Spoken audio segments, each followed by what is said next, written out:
Welcome to the Quick Stop F1 podcast. My name is Tasha, and you could have been anywhere in the world, but you're here with us, and we appreciate that. Happy Saturday. I'm so happy to be back with you all. We are here for the Qatar Grand Prix post-quali show, post-sprint as well. It's been a busy weekend. Joining me today is one of my favorite guests of the season, Emmy from Monoplaza F1 podcast. Emmy, how are you doing? And welcome.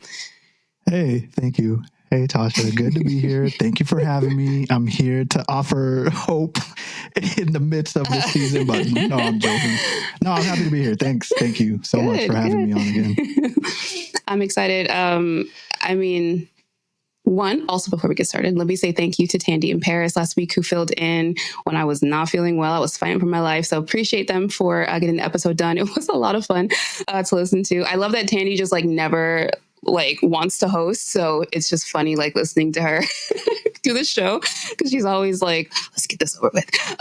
It's funny, but yeah, so thank you guys for doing that. That was a great episode. Thank you to everybody who has been subscribing to the channels. I've been seeing growth. It's been a lot of fun. Don't forget, you can all subscribe if you haven't already. You can give this podcast a 5-star rating and a review on Apple and Spotify, and then you can also support us through Patreon if you would like to see ad-free content. So that being said, Emmy, how are you feeling about Qatar this weekend? Like I said, a lot's been going on. We've had a free practice, a sprint quali, a sprint, and now full quali. Where are you at? Right? Yeah. I don't. Wow, where do I start? It feels like if the sprint race is any indication, right? Mm-hmm. It feels like it's going to be one giant DRS train.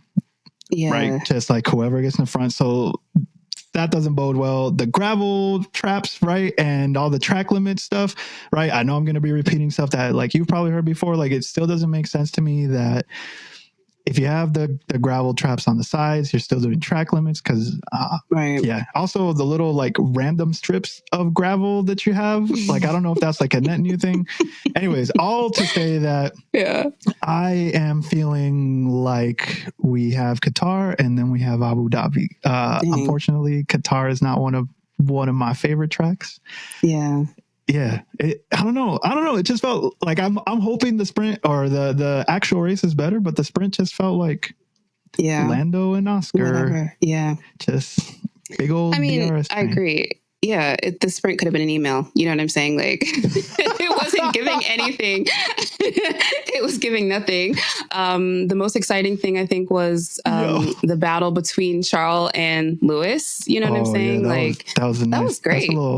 That's a little practice for next year when they do the winning formation, the 1-2, and they go side by side, right? Yeah, everybody. Gosh, imagine.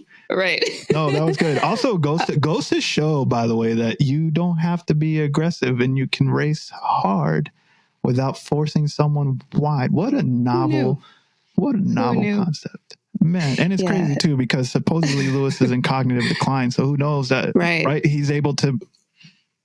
So, but yeah, that was probably the highlight of sprint. And if we get more of that during the actual race, I'll be happy. Otherwise, hey, at least the race is not at midnight. True that. Yeah. Right? Yeah, it's pretty decent time for us this time around. We definitely don't have to be up at the butt crack of dawn. So yeah, that would be nice to see. But yeah, I agree. This weekend so far has just kind of fell flat. I mean, obviously with the driver championship wrapped up, there's none of that. Mm-hmm. I mean, not that it really mattered to begin with because there wasn't really much of a competition there. But you know what I mean? It's just one thing's already wrapped up. All we have left is the constructor championship, so that's between Ferrari and McLaren. It doesn't seem at the moment like Ferrari will be able to kind of outscore McLaren. I don't think, unless there's some sort of mishap, but I just don't see that they're going to be able to score enough points to swing it. So I'd say probably at most what they could do.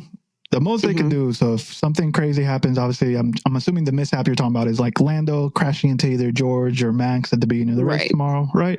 Or park in the gravel, one of those, any of those.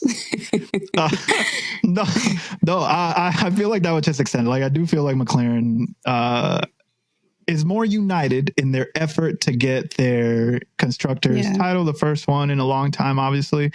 Ferrari, on the other hand, right, obviously we were talking off air. Sainz doesn't seem like he has the what would you say, motivation, the F's to give about helping Ferrari do anything. So really Sainz, I think, and understandably so. Okay. Like understand, like y'all kicked me out. Cool. I'm out. Don't ask me for nothing. I'm just here so I won't be fined. Right. But ultimately like that's why I think McLaren's going to take care of business. Even if there's a mishap tomorrow, I think next week they wrap it up, because I don't see Sainz playing the team game at all. And I don't either. I mean, especially like we saw in Vegas, like Sainz is not interested. Like he'll agree to whatever beforehand, like, yeah, sure, I'll play the team game. And then when he gets on the track, just does not care. So, I mean, what are they going to do, Tasha? They going to fire him? Precisely. I mean, that's just, but I just feel like this has been like kind of a reoccurring thing, even before he was moving to Williams. I think this has kind of been a reoccurring thing with Sainz on the team. Like Charles has been kind of like, mentioning multiple times, like how he feels like he's always, agreeing to stuff, but then the other side of the garage likes to just go off on go rogue. So, I think this has been an ongoing thing, but I think he's definitely more like unleashed now that he's definitely not coming back. Like, and I think that's kind of what's happening. That Charles crash out in Vegas was delicious. I'm not gonna lie.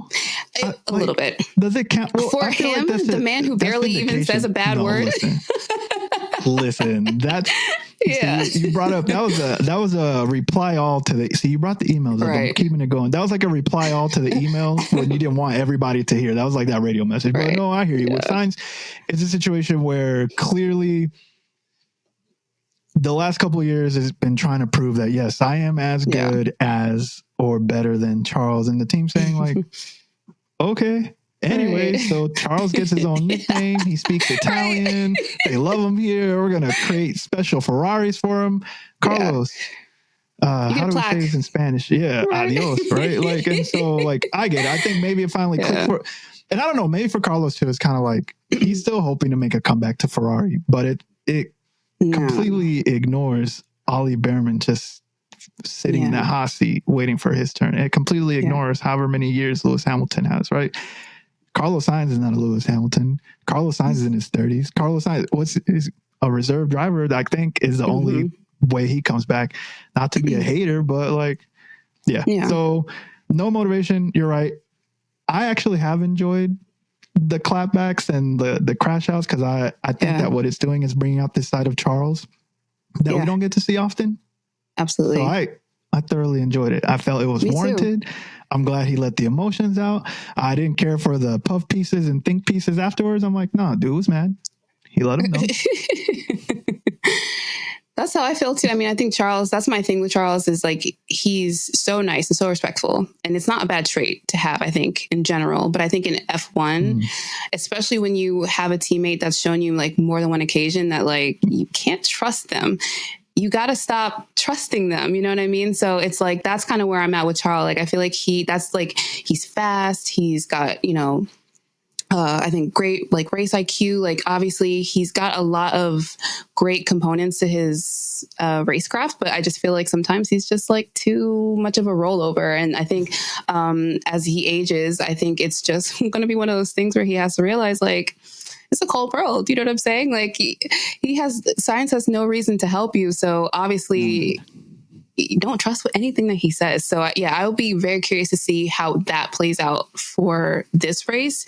I think the sprint, they kind of just like played it safe or whatever, but I will definitely be interested to see how the Ferraris kind of like, play out during the full length of a Grand Prix. Cause I do think Sainz still has something to prove. I think it gets more interesting if Lewis is able to jump Charles at the beginning of the race. Yeah. And then it's just the two Ferraris behind Lewis. Yeah. Right? Because I don't know. Actually, I don't know who has more pace, whether it's the Ferrari or whether it's the Mercedes. And I should say, right, the Mercedes 1B versus the Mercedes 1A. Right, I was going to say, not Lewis's Mercedes. There is no pace in that car. Yeah. If I speak. No. Yeah. So, it'll be interesting for Ferrari, but I don't think tomorrow they lock it up for all the aforementioned reasons. And hey, that bodes well for tunnel time going into 2026. You get more of it, but No, that's right. Go ahead and take this third place for the second year in a row, or second place actually. So they improved. Sorry, second place. So yeah, it's a valiant effort. And then I guess speaking of McLaren, it was very cute to see them playing like good teammates finally for the first time this season. I'm like, now that it doesn't matter. Wait, no, because Oscar didn't Oscar play the team game in Brazil? I mean, like, I meant the inverse of that. Yeah.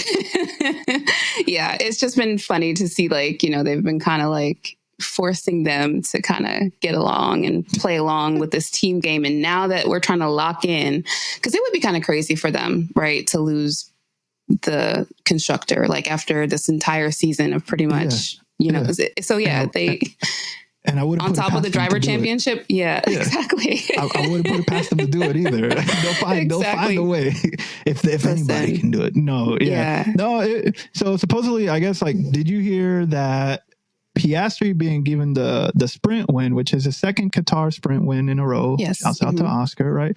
Was not team orders. That was Lando letting him Lando decided. through. But I guess my question back is, like, why was the team against it? Was that because George was like right behind there? I mean, I would imagine it's that. Like, do you really want to try to like swap? Because George was right there. Like, was, you know, up Oscar's gearbox the whole time. So I think it was just risky to swap and to do that. So luckily it, you know, it paid off and went well. But yeah, I think they probably were against it just for the, you know, the distance to everybody. I think it was just too tight. But yeah, I think I remember hearing over the radio that they told Lando, like, we're going to finish in this position. And I think if I remember correctly from an article that I was reading, was basically Lando said that he wanted to pay back Oscar since Brazil. So I think this is him just trying to pay a debt. I don't know. We'll see. Okay. Listen, look at Oscar's face post-sprint. He was like, right. He's like, all right. Like that, man. You know what? So I think what was confusing to me, I guess, and this is a question back to you about during qualifying. Like, one of the things that I kept seeing, like, I almost thought that Lando wasn't going to make it out of. I want to say it was like Q2. He hadn't set like a lap time. It was. I don't know what McLaren's actual pace is, and I don't know if they're having issues with the balance of the car or whatever it is. But a couple times during qualifying, and even for both sprint qualifying and even qualifying, obviously for the Grand Prix, track limits was an issue, or going off on some of those turns into the gravel. So, like, I never got a real sense of, McLaren's like really fast. Like it, I can see that they are fast, and over a race, their pace is decent, I guess, but I don't know if it's like a blistering pace. So it was a little bit confusing, I guess, to me to see they just, like, I don't know, they just kept going off. Like, I don't know, like, is the car actually fast for tomorrow, or is it more on par? Like, is Red Bull, Mercedes, McLaren, Ferrari, like, are they all really close to each other? Like, I didn't see a dominant, like, with the exception of George Russell, obviously, but yeah, I think I agree with that. Especially coming into the weekend, everybody was just, you know, kept harping on the fact that this track is very like complementary to the McLaren. So I was definitely, especially in, I think, full quali, it was just kind of like, where's the pace at for this car, for the McLaren? Oscar definitely seems like he's off pace from Lando. So, and like you mentioned, like, he kept going off track, you know, over track limits quite a bit. So I think just in general, maybe he's just off pace, but I feel like he's been off pace for a bit now. If I'm being honest, like, there's just been a few races where he's just kind of like hasn't seemed to be. I was kind of hoping that would be brought up, only because, like, I think the one time when, like, you were on a guest on my show, we were big upping Oscar, right? It was like middle of the year, like, that's, he really, like, Oscar. I think he had just won a race or whatever it was. The pace was there, but at some point during the year, I don't know if it was post summer break or whatever it was, or when we stopped being in like the mostly European circuits, all of a sudden, like, Oscar has not. Let me put it this way: I love Oscar too. He has not seemed like the kind of driver the second half of the season that can bring it or put it to Lando next season. Like, Oscar, first part of the season, yes, Stop playing with me. The second part is like, ooh, yeah, this is only his second year in F1, right? And so, yeah, you're right. Like, he just never seemed comfortable with the car during quality. Yeah. Like, they didn't, like, he was setting times, but nothing that was like, oh, nothing remarkable. Yeah. Do you feel like at all that any part of the season had to do with like kind of getting behind, Lando's push toward the driver championship? Push, but apparently not really push. Because, you know what I mean? Like, I feel like ever since, like, how we go from team orders to, we weren't really going for that anyway. Like, stop it. It's stupid, please. All right. It's so stupid because first of all, that's like, oh, it's so terrible. That's like when somebody is trying to like make moves and the person who's not interested is like, I'm okay. And then it's mostly guys most of the time. I wasn't even interested anyways, bro. You like, ugly anyway. Yeah, it's like, the heck up, bro. We weren't really going for the world done. Like, get the heck out of here. So no, I don't think it had anything to do with that. I don't think Oscar suddenly turned a page and was like, yeah, let me back off. I don't think most of these drivers know how to do that anyways. Right. Yeah. So no, I am going to chalk it down to Oscars just getting used to another full season, right? These things happen. Some of these adjustments and upgrades that were brought maybe were geared more towards Lando. It's hard to say. I'm not going to go full blown like they have two different cars. It might have been the team said, we're going to push the car towards Lando's driving style now because he's second in the drivers' championship, and we need to really try and make that push for him to win. And maybe that's why. Like we'll never know, but maybe that's the reason. Like the team leaned in more to Lando, and if that's the case, sure. But in terms of like having an effect on his like psyche team orders, it's hard to say. I just think it's 2 years into F1. He'll learn. Yeah, exactly. I feel like there's like a grace period. I feel like he's done well enough that we can kind of tell when he's able to perform versus when he's not. And again, like you said, it's only his second year. But yeah, it's just interesting just to kind of like switch off essentially since like somewhere in the mid-season he's just kind of not been as on it as Lando has, I think. I don't know if their driving styles are similar, but that's my only inclination is that like they started, hey, Lando's actually closer. Let's try and do that. But Oscar is someone you give a grace period to, not like the great American Eagle Logan Sargent, who had too much of a grace period. Pour one out for the homie. Yeah. IndyCar next. So we'll see. What I saw out of McLaren during qualifying was encouraging, but not. I don't know. I just don't think tomorrow, like literally, I think their only job is going to be keep Ferrari behind us. Full stop. That's it.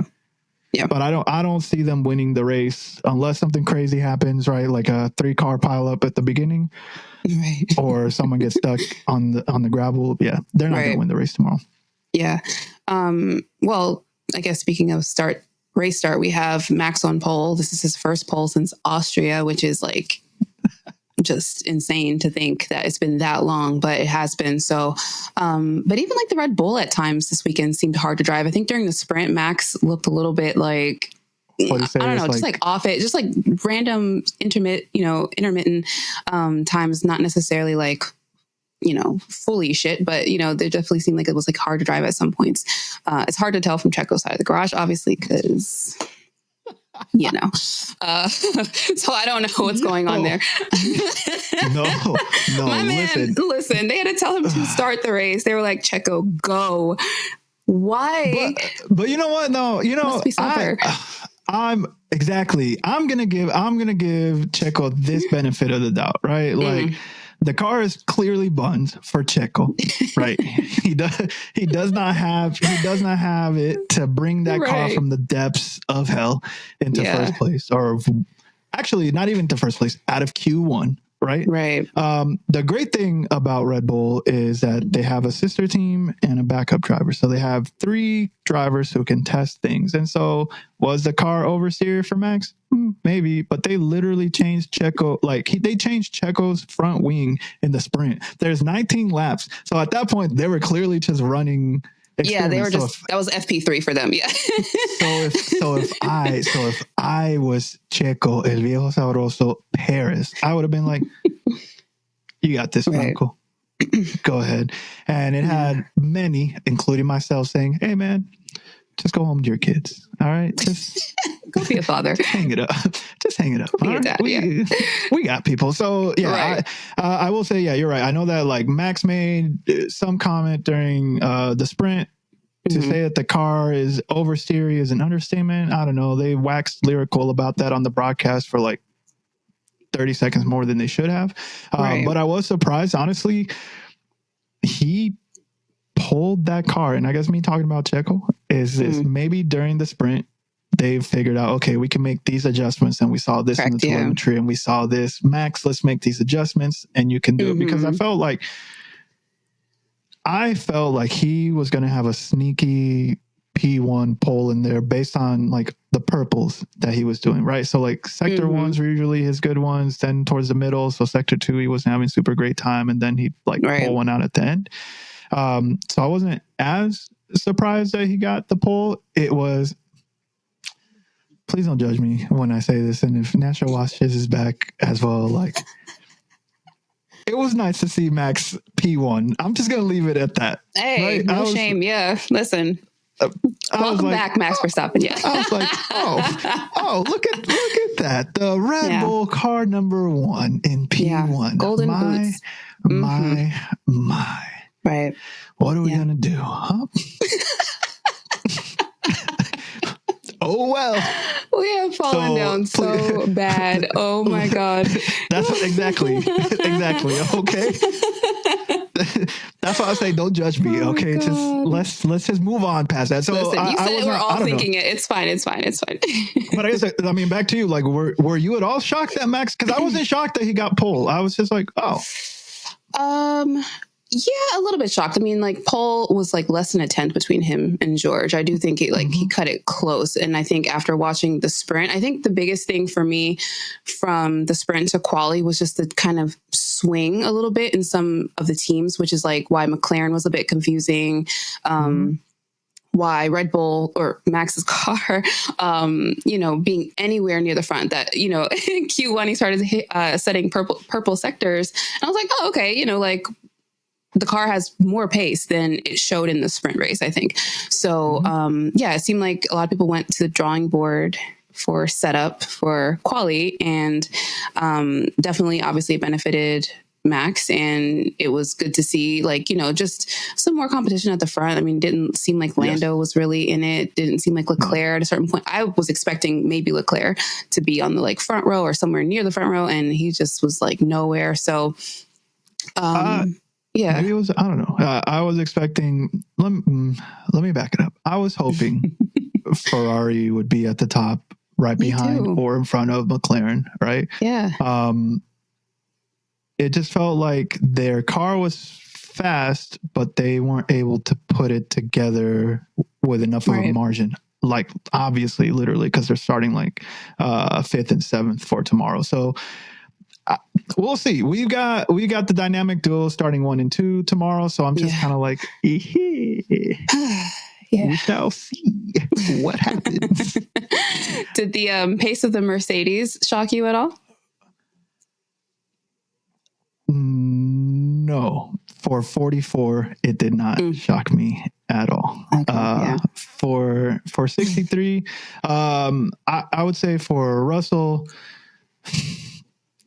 I don't know if this is a sign of things to come for next year for Mercedes. The thing that I keep tweeting, not on Twitter, on Blue Sky, I refuse to say the other one. The thing that I've been blue skying is that. Thank you. See, Tasha, greater minds. The thing that I've been posting a lot is that after 3 years, Mercedes has zero clue why the car is fast when it's cold, why the car is fast when it's cold and wet, and why it's and they can't seem, I remember the days where they were saying the correlation between the wind tunnel and the simulations and the track is they're not matching up. I remember when, they've had 3 years. They still don't know. I don't know if, Vegas to Qatar, and then we'll see what happens in Abu Dhabi, is just like sign of things to come for 2025, or if it really just is, it's a little bit cooler in Qatar. And so, during free practice, you saw that Lewis and George had different wings, so they were testing out different setups or rear wings, right? I'm assuming that for qualifying they had the same setup, so it's just a little bit weird. So again, taking it back, I'm not surprised by Lewis's pace. Say what you will, but one of the things that was like telling for me, and they called it out in the broadcast, and it's, again, I refuse to be frustrated by these things. They were comparing like the smoothness of the ride of George's handling versus, you know, what was happening with Lewis and like him like having at the wheel. Yeah. And so like that to me is a clear indication. Hey, are we really talking about the same cars? Okay. And I'm not going to go deep into it. I think George felt comfortable in the car. I think the car felt stable to George. I think they said, hey, this is a setup. You just go out there and do it. I'm not super surprised by his pace. And again, I'm not super surprised. I'm actually more surprised that Lewis ended up P6. I frankly thought they were going to put him down P10 or whatever it was. Right. Yeah. Like, It is what it is, I guess. It was looking crazy today. At some point, George gives Lewis a tow. He's on softs. Lewis is on softs. George gives him a tow, and the man goes P6. I was like, this is some bullshit. I'm sorry. This is where I'm at with the season. I haven't gotten a chance to talk about this yet. This is where I'm at, though. And I'm not, I wouldn't say, because what the fuck? You're not going to sit here and tell me that the Lewis Hamilton is 4/10 off of anybody for any fucking reason that has to do with something that he can control. I just think that that's absurd. He's 7/10 off, 6/10, 4, like it's not They're all over the making place. sense. Not at all. Yeah. The middle of the sectors, he's like losing time, gaining time. It's never consistent. It's oversteering, understeering. I am just tired of this conversation that it's 100% Lewis Hamilton's fault that he can't drive this car. And to your point about, you know, the team and the development of this car, that I cannot stand this narrative that, you know, Lewis, I've seen people be like, maybe he just can't get a handle on this generation of cars. How the fuck would we know? Because this car hasn't been drivable since 2022. Do you know what I'm saying? Yeah, we can't make. It's not. They got him running those experiments that. He's been experimenting since 2022. It's data collection time, team, and we get the yellow emoji fist. Like, you know, like we go again next week and it's more data collection. It's been, that man is dripping FlowViz, okay? Like it's literally not his fault that this car has been shit. But now we get the full shift of the blame onto Lewis for like why he can't get a handle on this generation of cars. Mercedes cannot get a handle on this generation of cars. He can't build the car and drive the car. Like that's not his job. Do you know what I'm saying? So I just feel like this complete like shift of 100% it's Lewis is falling off. 100% he's getting old. Man's got dementia allegedly. You know, last season he was almost P2 in the championship. And this season it's like he doesn't even know where he is. He doesn't know his name or anything, like how to drive anymore. It's just fucking absurd. I'm so sorry. It's just absurd. I'm sorry. No, it's okay. I'm tired of this shit. Here's the thing. Like, yes, the times don't make any sense. All the adjustments. So it's like, it feels like Lewis is making adjustments and they're making adjustments to Lewis's adjustments. It's like, figured it out. Hold on. Hey, let's just do this. Right. Again, I posted about this too. For me with Lewis, it's one of these things. If you grew up playing sports, there comes a time in your sports career, if you were any good, not me, because I didn't end up playing collegiate or anything, right? Where you know you're good and you are a good gauge of talent of what's going on. And at a certain point, somebody says something that is disrespectful to you. Now you have two avenues that you can go. You can go full blown like, hey, let's step outside for a moment. We're about to square up, squabble. My fists are already up. The other half of that, which is, I feel, I hope your man can squabble. You know? And so I think that Lewis is taking actually like the opposite end of that. And what I mean by that is, and I posted about it, is that like, I guess I'm not fast anymore. You got me. And that to me is like, yeah, that's exactly it. Like Lewis is over it. Like the thing about Lewis Hamilton that like people forget is that he is a killer with a smile, right? Like Charles is going in next year thinking it's going to be sweet. They're going to be buddies, right? everybody, like, they see the happy-go-lucky, like, and so, like, for me, like, the narratives, like, you can miss me with it, right? Because his race pace in Vegas was great. The qualifying pace, in spite of, like, whatever happened to the car, because FP1, FP2, he was miles better, right? Then FP3, honestly, if it hadn't been for the red flag, I think it would have happened again. But mysteriously, by the way, Tasha, it's always during qualifying. Mysteriously. It's always during Q3, even more specifically. That's what I find is hilarious. And so that's what I'm saying. Dementia. But for me, what is sad, right? And like, no, this is not a thing of talent falling off. The talent is clearly still there. No, it's not a thing of qualifying. No, it's not a ground fix error. Lewis Hamilton obviously is not infallible, right? Right. But I think it is a huge lapse of judgment to say that he has fallen off of the cliff, and that the 3-time race winner, 4-time pole sitter, George Russell, like, is miles better than him. Yeah. And that's okay. Listen, that's fine. For me, there's plenty of other people. He does the driving. I do the hating. I'm not even hating at this point. For me, I am. Lewis, Tasha, Lewis came to Qatar without braids. He doesn't care anymore. Bro, right? He's deep conditioning his hair. He's ready for the winter break. He's done. And so what will be interesting to see is how the narrative changes next year when two things inevitably happen. One, he's killing it at Ferrari. And two, they start asking questions about George. It's interesting because last year, George was able to beat 7-time world driver champion Lewis Hamilton in qualifying and head-to-head and race pace, but he's struggling with the rookie, Kimi Antonelli. Then what's going to happen, right? So it's like whatever, sir. It's all the narratives are always like, let's take this guy down. Let's take Lewis down. And for me, like, we move. Lewis says he don't care. I don't care. I care.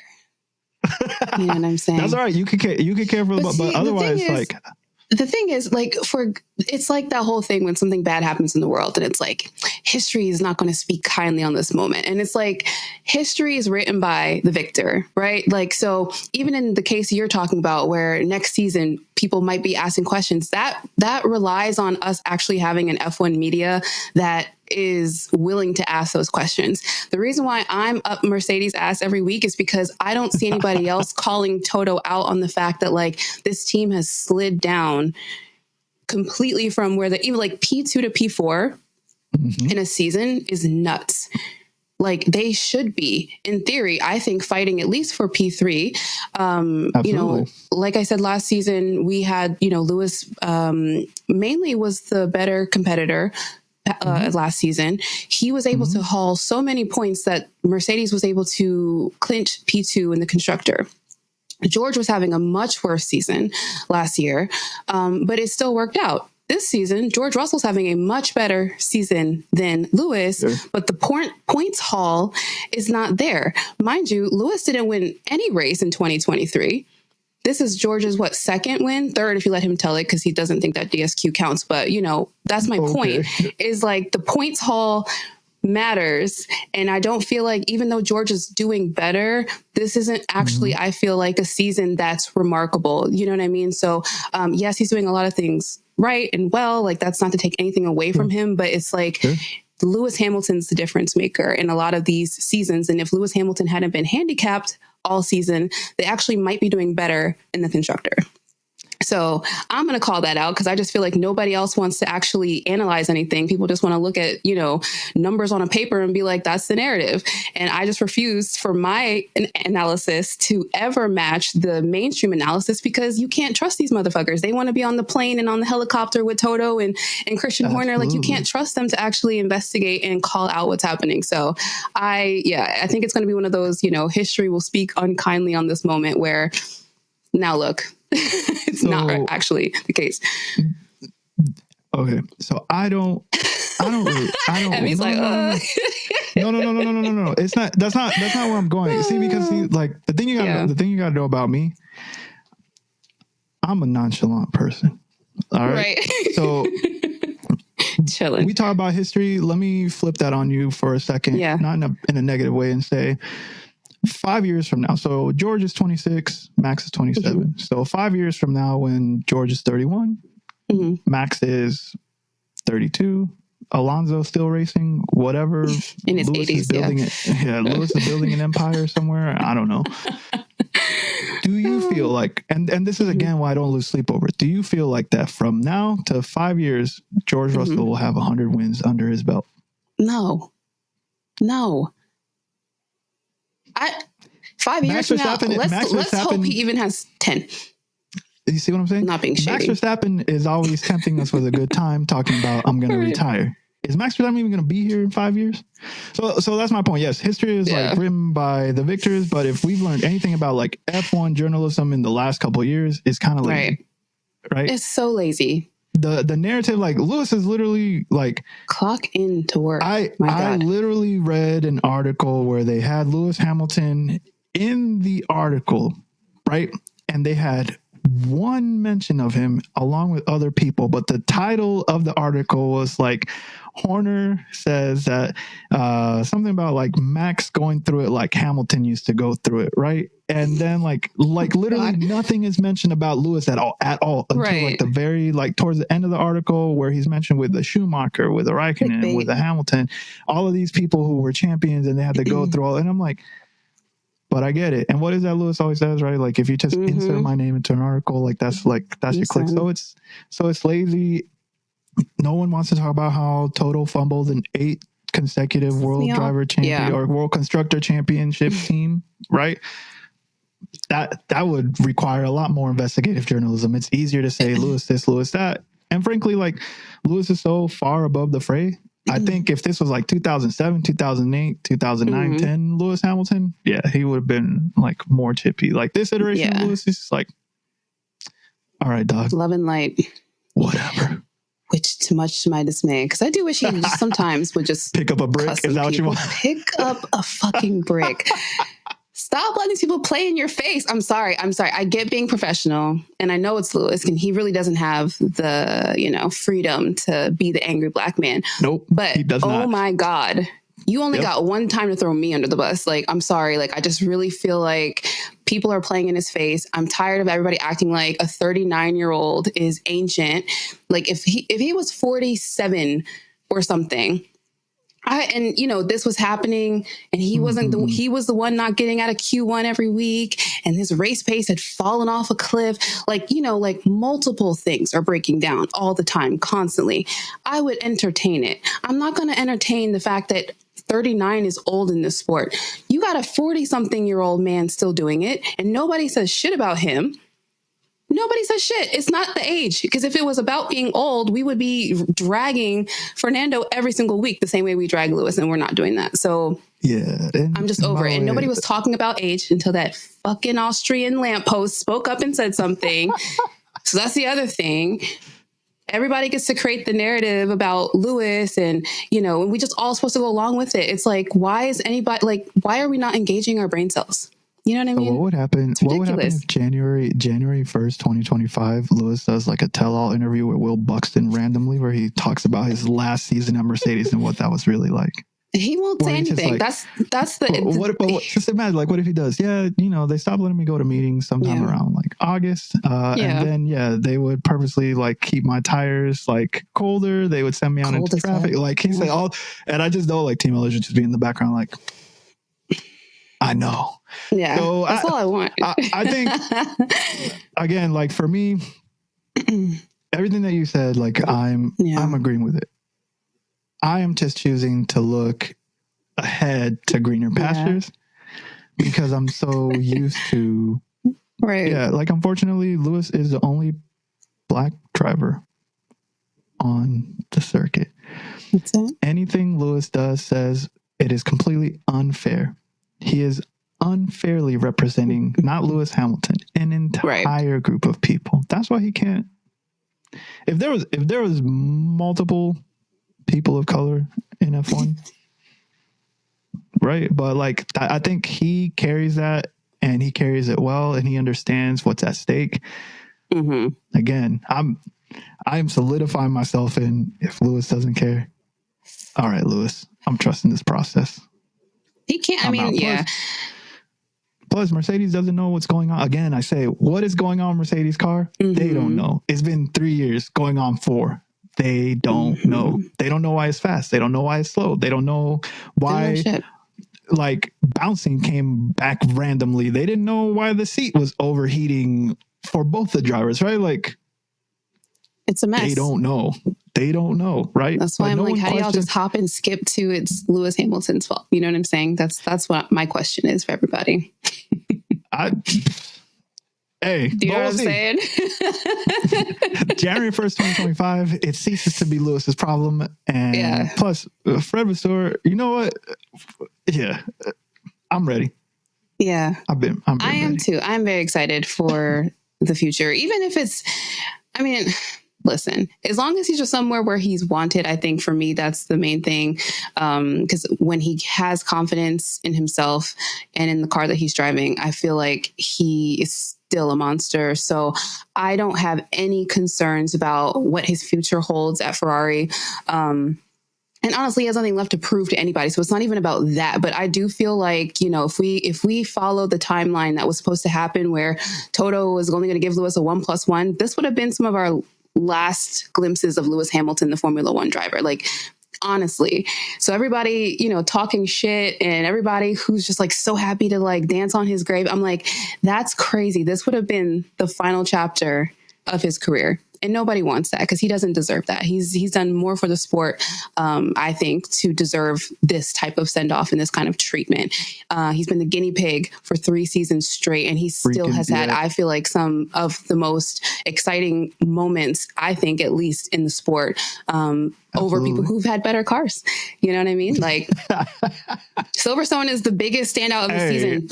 What else is there to talk about? You know what I mean? Like, I'm still eating from Silverstone too, by the way. Like, I still just randomly play that. But I'm, you know what's great? You know what's great is that next week Mercedes is doing an awesome send off to Lewis Hamilton where they're putting 150. Not my name. My name will not be on that car. So there's like a competition that you can enter to get your name on Lewis Hamilton's car.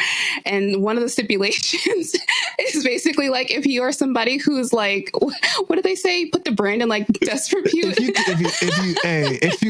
If you didn't love us at our worst. Right.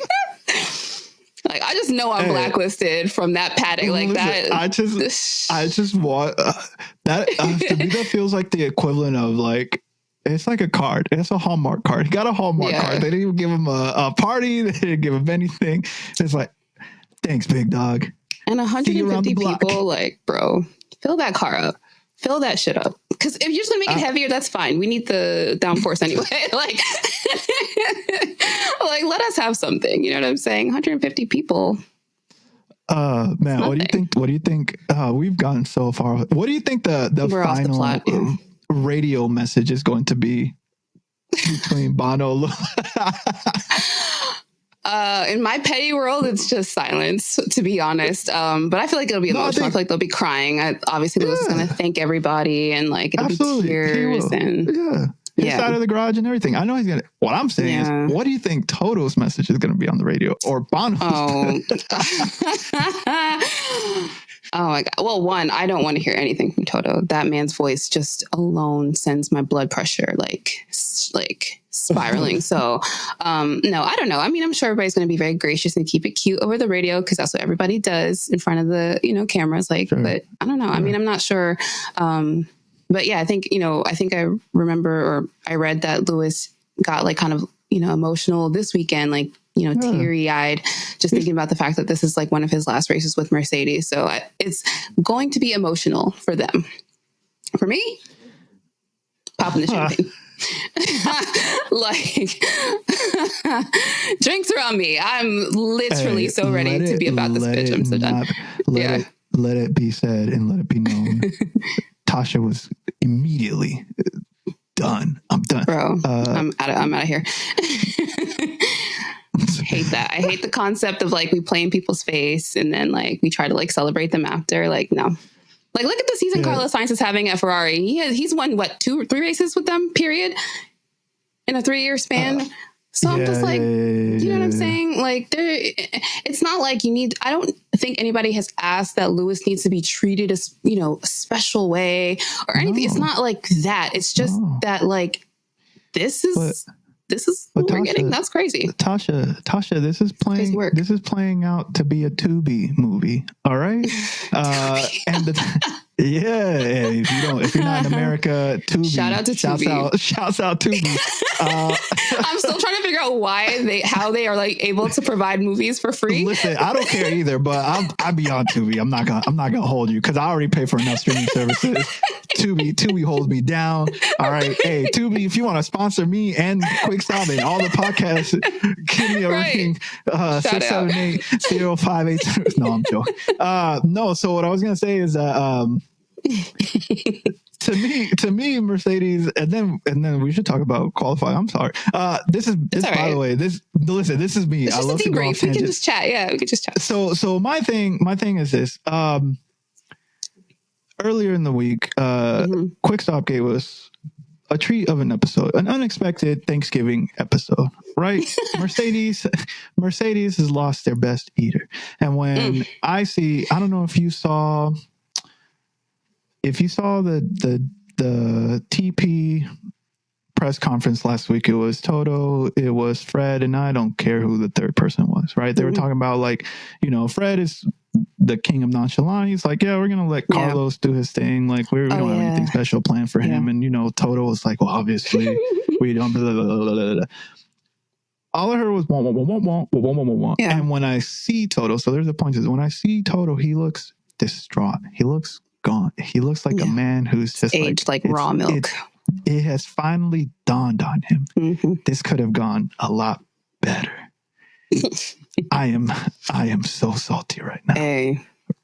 And so that's what I'm saying. When I say it's playing out like a Tubi movie, those movies are always wild. All right. And I just never know like what to expect, right? So that final message, if all I get from Toto, the final Abu Dhabi radio message is like right? Then I'll be like, it's too late, dog. It's too late. You fumbled. This could have gone a lot better. No. Adios. It's fine. I get it. You have to protect the brand. You know what I mean? You got to make sure that you look strong and that, you're not losing anything. Like, you got to project this strength as a leader, as a team leader. Yeah. He's finna lose a lot. As a matter of fact, he's gonna lose so much. I might buy some Mercedes stock at the end of the season, just because there might be a little. There might be a little dip. Yeah, I'm gonna increase my portfolio, right? That's right. Hey, you get everything on Quick Stop. Now you're getting stock options. So I'm bullish. I'm bullish on Mercedes stock as of December 31st. Me watching industry 3 seasons, and I know how the stock market works now. Buy. All right, just know. If everyone in Team LH buys one share of Mercedes stock. I'm gonna crash it at this point. Listen. Oh my God. Yeah. Okay. I'm gonna talk about something real quick. Go ahead. Bring it back to qualifying. I will say the surprise for me of qualifying. See how Sauber, Audi, Kickstarter. Yeah. Oh, look at Kickstarter. Them go. Yeah. They got the little vroom vrooms this week. Like, they had their little Hot Wheels cars. Zooming. I was like, okay. And the reason I'm bringing it up, right? Do you think Valtteri Bottas is going to be the reserve driver for Mercedes next year? Now that Mick Schumacher said, I'm out, I'm going to WEC. Honestly, I do think so. And I do think it would be beneficial for them, for Valtteri to be there. He's obviously really good at, helping to develop the car. And, he's a pretty consistent driver, obviously.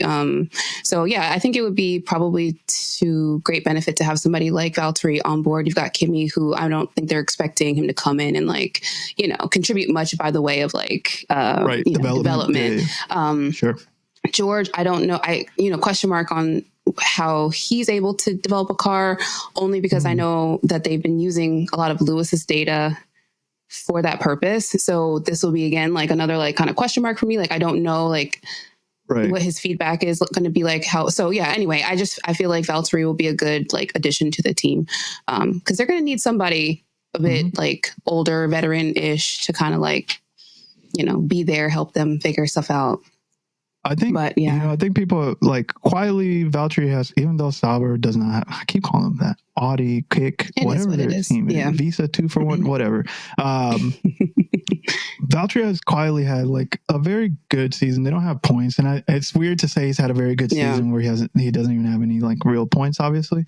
But I think it was overshadowed by how terrible that team was, how terrible that car was, right? Like at one point this season, we were talking about, what was it, like a 45-minute pit stop? I'm joking, obviously, but it was like some crazy pit stops. So for me, I'd rather see Valtteri, even if he's not a first seat driver, right? That he's still in here. I think he's got other stuff, obviously, that he's doing, but it's good. On people that I don't know if they'll be next year, right? And I guess going back to qualifying, Yuki and Liam, just very at the bottom of the order, obviously. I'm specifically going to ask you about Liam. Do you feel like Liam is going to be back next year? Is Liam doing enough? I mean, apparently he's doing just enough to be considered for a permanent RB seat and a potential Red Bull seat. But like, I get the feeling, and I don't know if it was you that mentioned this or somebody, like, it feels like they don't like Liam on the garage side or the technical side. It's almost like, okay, Liam. I don't know. I mean, I don't know about all of that. I don't know. I'm very confused by anything to do with Red Bull. I'm not gonna lie. I feel like I can't get a handle on how things work there based off of how things have worked in the past. Like, I'm just like, like, why is Checo still there? Yuki's beating all the teammates, but he's still not in contention for any seat. So I mean, Liam Lawson, for all we know, he actually just he might still be there.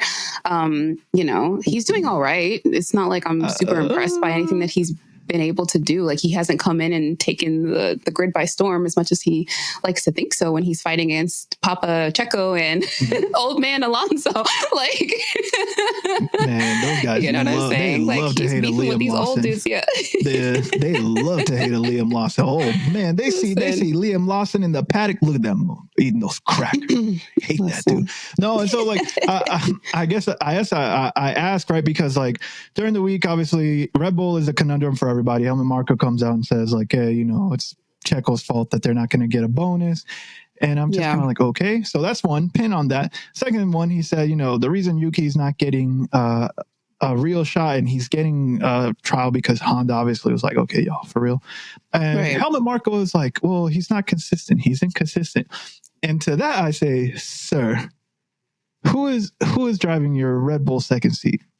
That's one, right? Second, the team doesn't have to thank Checo for not getting the bonuses. They have to thank you and Christian Horner for signing Checo and not bringing in somebody stronger. And so, like, for me, like, again, randomly, like, Liam starting P17, I'm not expecting anything from them unless something crazy happens. But I just, like, he was out qualified by Yuki. Yuki continues to outperform Liam. Yuki's not really getting a shot. I'm not seeing what they're seeing out of Liam Lawson. I'm not even sure he'll get a seat next year.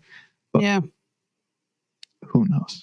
I mean, who knows? I mean, Franco's name's been in there, and I'm like, that's where I kind of am like, I just find it funny that it's like you have this driver development program with the whole purpose, because like the whole purpose of that second team is to develop drivers to put them into the main team. Otherwise, why are they there? Right? Like, why are you there? Because they're not independent from Red Bull, and that like Liam Lawson can race wheel to wheel with Max. Like that, it will never happen.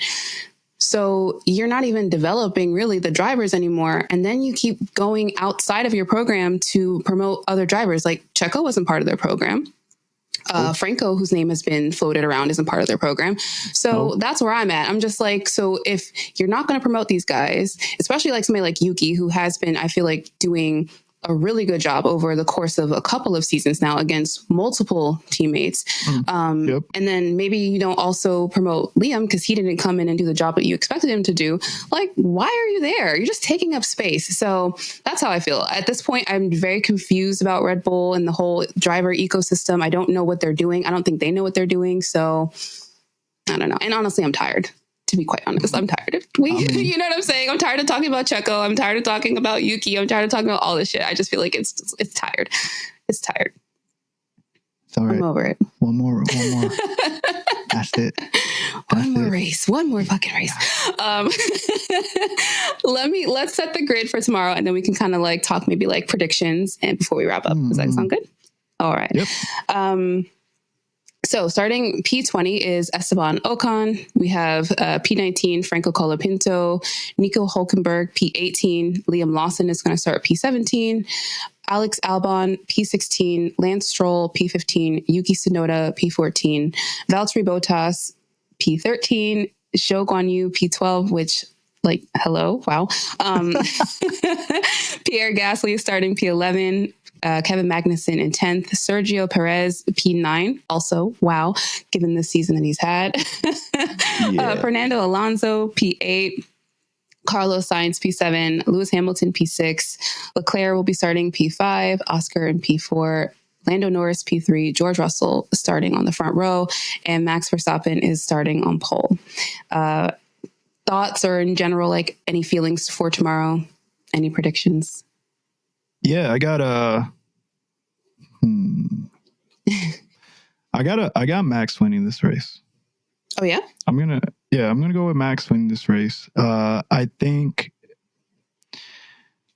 coming off of the block, there's gonna be an incident probably between George and Lando. And I don't think it's gonna result in a DNF. I think what it's gonna result is damage to a car. Okay. And I don't know whose. That's going to make them slower for the rest of the race. Okay. So I'm similar to last year. Yes. Right? Yes. So yeah, that's really like the crazy thing. And then I think Lewis is going to get a better start. So he'll probably end up going either P5 or P4. I'm not too confident that the car will be there tomorrow. Right. Yeah. But other than that, right, I got McLaren sealing constructors tomorrow and then calling it a day. Yeah. But yeah, I can't believe I'm saying it. Yeah, Max Verstappen P1. Let's Yes. You know, just back to the status quo, basically. My, how the turntables. Oh, wait. What about you? What about you? So many times this season. I think, honestly, okay. I guess I'll say first, I do think I see McLaren wrapping up the constructors here. I just feel like Ferrari needs a lot more points than I think what they can accomplish. I think, I think I don't think that's going to be easy to do unless, like, again, somebody just gets completely wiped out and doesn't score from McLaren. So I think they'll kind of be able to seal that up. I'm sure that Charles Leclerc and Carlos Sainz are going to tussle at some point.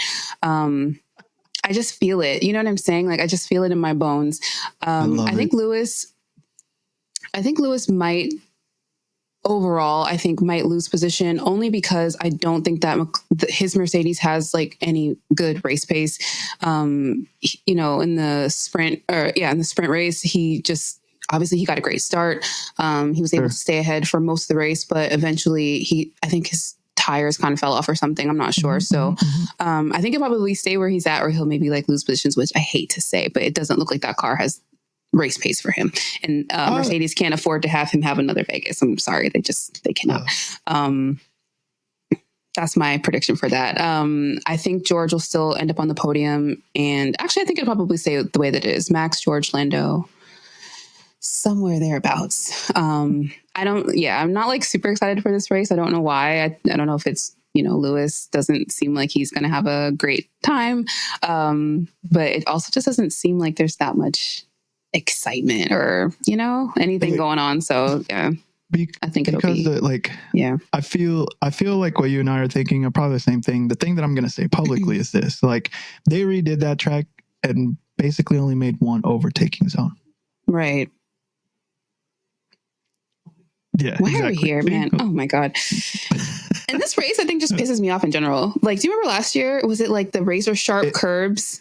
And then they were only able to do like 18 lap stints on each tire that they had. But if you had already done some laps, and it was hot. Yeah.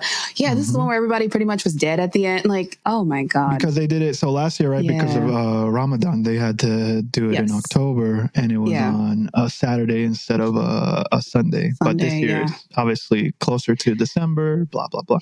So we'll see. It's all right, Tasha. All right. Get hyped. Yeah. Let's do it. I'm trying. I really am. I need to splash some water on my face and get it together. But yeah, oh God, I cannot wait for the season to be over. Emmy, before we go, do you have any last words or anything else you want to say to the people before we go? Yeah. Listen. It is okay if you are feeling frustration. It is okay if you can't wait for the season to be over. To that, all I have to say in Italian, dai ragazzi, non ti preoccupare. All right? It's going to be all right. It's going to be all right. I promise. Yeah. I promise it's going to be all right. All right? That's it. No, other than that, no, it was fun. Excited. Thanks for letting me go on a tangent with you, by the way. That was very nice of you. Of course. We can do this. Listen, more often. I have lots of tangents that I'd like to go on, but we don't have time for that. So thank you for being here. Thank you, everybody else, for listening or watching. Again, please make sure to subscribe to our channel. You can support us through Patreon with, for ad-free content. And you can also leave us reviews and give us 5 stars on Spotify and Apple. I hope tomorrow's race is good. I hope I'm wrong about Lewis. Maybe he'll charge the field again, but yeah, we'll see.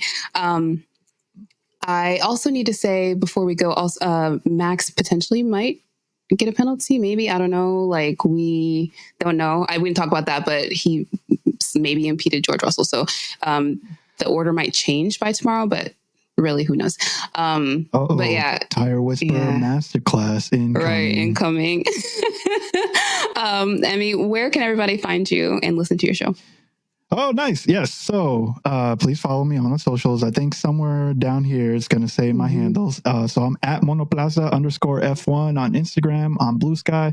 I'm trying to get off Twitter. But anyways, yeah. And I have my YouTube channel. You can often find me as a guest on Quick Stop or with them on my show.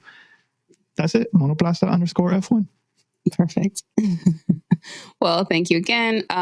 Everybody have a good one. And please remember, no matter what happens in life, no matter how many Austrians are your ops, please keep it on the black stuff.